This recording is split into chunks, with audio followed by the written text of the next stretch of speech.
Informohuni me Zhurma TV. Bëni subscribe për më shumë video.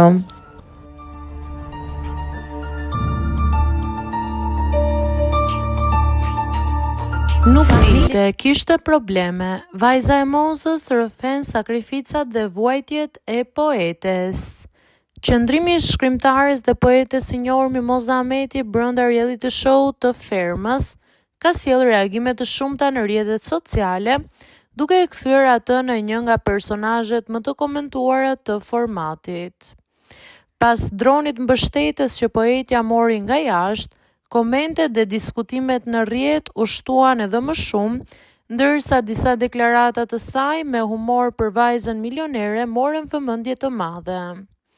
Mes gjithë debatit, vajza e saj ka vendosur të reagojë publikisht, duke zbuluar një anë më personale dhe të panjohur të mamasë së saj, larg asaj që shfaqet në ekran.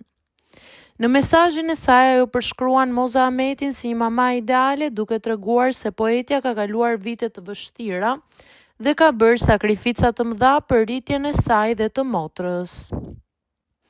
Sipas saj, pavarësisht sfidave ekonomike dhe vështirësive të jetës, Moza ka bërë çdo përpjekje që fëmijët të mos ndjenin mungesa, duke i shkolluar në institucione private dhe duke i siguruar gjithçka të nevojshme, shpesh duke hequr dorë edhe nga rehatia apo dëshirat e saj personale.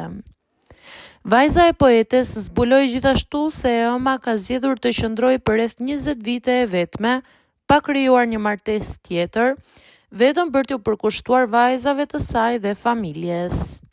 Ajo hodhi poshtë paragjykimet dhe kritikat e ndjekësve, duke theksuar se një nën si Moza Ahmeti meriton qiellin plot me drona dhe parashuta, ndërsa shpjegoi se droni mbështetës erdhi si një shenjë dashurie dhe malli, pasi prej kohësh nuk janë takuar për shkak të angazhimeve të saj në universitet. Në fund të reagimi, vajza e saj u përgjigj edhe kritikëve që e kanë komentuar sjelljen e poetes për një karakter shumë të hapur dhe ajo tregon që përkundrazi Moza është shumë familjare.